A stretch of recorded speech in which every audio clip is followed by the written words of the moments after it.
জয় মা নলহাটেশ্বরী।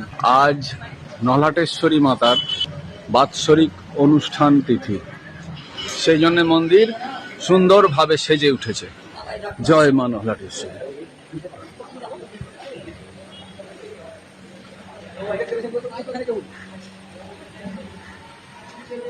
এখনো ফুলের কাজ চলছে, সন্ধ্যাবেলার দিকে বোধহয় খুব জাঁকজমক হবে। জয় মা নলহাটেশ্বরী।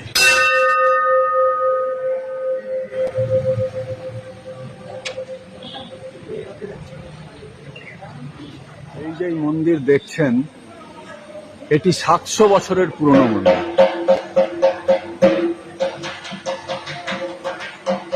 নসিপুরের রাজা রঞ্জিত সিং এই মন্দিরটি স্থাপন করে গেছিলেন। এই মন্দিরের বাইরের দিকে স্ট্রাকচারটা যেটা দেখা যাচ্ছে, মোটামুটি এই রকম স্ট্রাকচারই বরাবর আছে।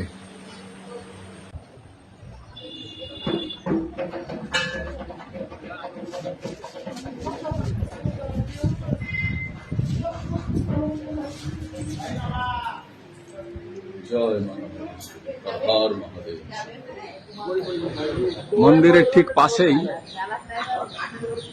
ভগবান শ্রী গণেশ দেবের মন্দির আছে। ওম গং গণেশায় নমঃ।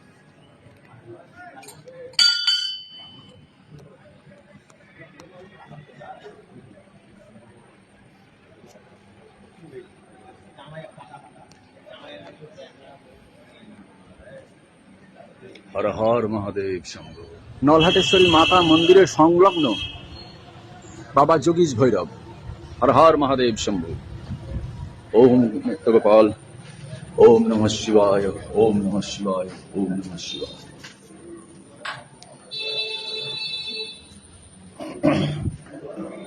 বাবা এখানে পঞ্চলিঙ্গে স্থাপিত। রাম, দুই রাম, তিন রাম, চার রাম, পাঁচ রাম। হর হর মহাদেব শম্ভু। সত্যযুগে দক্ষের যজ্ঞে দক্ষের কন্যা মাতা সতী মহাদেবের অপমান সহ্য না করতে পেরে সেই দক্ষের যজ্ঞেই উনি প্রাণ ত্যাগ করলেন। মহাদেব এই খবর পেয়ে অত্যন্ত ক্রোধান্বিত হয়ে মাতা সতীর দেহকে তার ঘাড়ে ফেলে তাণ্ডব নৃত্য শুরু করেছিলেন। এই বোধহয় প্রলয়ে গোটা ব্রহ্মাণ্ড তছনছ হয়ে যায়। ভগবান বিষ্ণু তখন তার সুদর্শন চক্র দ্বারা মাতা সতীর সেই দেহকে ধীরে ধীরে খণ্ডিত করতে করতে মহাদেবের কাঁধকে হালকা করে দেন। মাতা সতীর সেই দেহ কথিত আছে 51টি, কিন্তু সত্য বচনে এটি 52টি টুকরে খণ্ডিত হয়ে অখণ্ড ভারতের নানা অংশে পতিত হয়েছিলেন। তার মধ্যে একটি অংশ এই নলহাটেশ্বরী। এখানে মায়ের গলার নলি পড়েছে, তাই জন্যে এই স্থান নলেশ্বরী বা নলহাটেশ্বরী। এ তো গেল সত্যযুগের পৌরাণিক কথা। এইবার বলি এই মন্দির স্থাপিত হলো কি করে। ঈশ্বর কামদেব মায়ের আদেশ পান যে আমার এক রূপ নলেশ্বরী হিসাবে নলহাটিতে পূজিতা হবেন, তুমি ওইখানে গিয়ে সাধনা করো। ঈশ্বর কামদেব তখন জঙ্গলে ভরা এই স্থানে আসেন, মাকে খুঁজে বার করেন এবং সেইখানে বসে তপস্যা করে উনি সিদ্ধ লাভ করেন। অতঃপর বাবা বশিষ্ঠদেবও আসেন, উনিও তপস্যা করেন। বশিষ্ঠদেব কিন্তু তপস্যায় সিদ্ধ লাভ করেছিলেন এই নলহাটেশ্বরী থেকে 25 কিলোমিটার দক্ষিণে তারাপীঠে। তারাপীঠটি যদিও সতীপীঠ নয়, তারাপীঠ হচ্ছে সতী মায়ের সাধন সিদ্ধপীঠ, আর নলহাটি হচ্ছে সতী মায়ের অংশপীঠ। এখানে মায়ের অংশ আছে। কামদেবের পরে মল্ল রাজারা পুনরায় এই স্থানে এসে মন্দিরটি স্থাপন করে যান। তারও বহুকাল পরে 1895 খ্রিস্টাব্দের কাছাকাছি এই মন্দিরটি একবার প্রচন্ড ভূমিকম্পের কবলে পড়ে, তাই জন্য তার বাহিরের অবয়বটি ক্ষয়প্রাপ্ত হয়। অতঃপর নসিপুরের রাজা তথা জমিদার রাজা রঞ্জিত সিং এই মন্দিরটিকে পুনরায় নতুনভাবে স্থাপন করেন। অদ্য অবধি মন্দিরের যে বাইরের স্ট্রাকচারটা দেখছেন সেটা কিন্তু সেরকমই আছে। তারপর থেকে মন্দির প্রতিদিনই পূজিতা হচ্ছেন। তখন সেই সময় জঙ্গলে ভর্তি ছিল এই মন্দির, এখন সেই জিনিস নয়। এখন চারিদিকে শহরের মতো সুন্দর স্থান। আমরা আমাদের ছোটবেলার কথাই বলছি।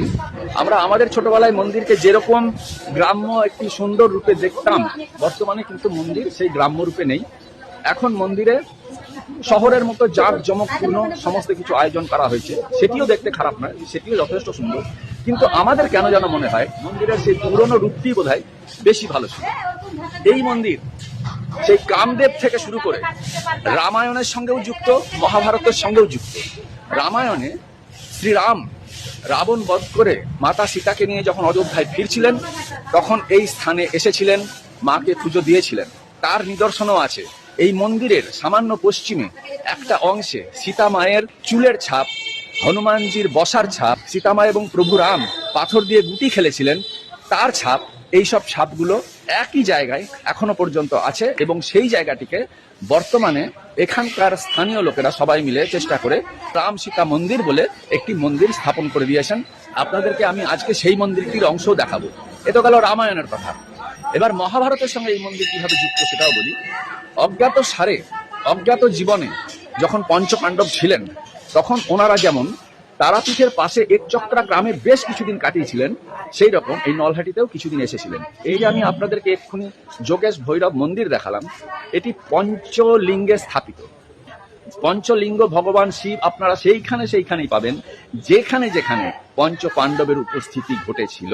এই সতী মায়ের মন্দিরের দর্শনে এসে পঞ্চ পাণ্ডব এইখানেই কিন্তু সেই ভগবান যোগীশ মহাদেবকে স্থাপন করে গিয়েছিলেন। ঠিক সেই কারণেই এইখানকার মহাদেব পঞ্চলিঙ্গে স্থাপিত।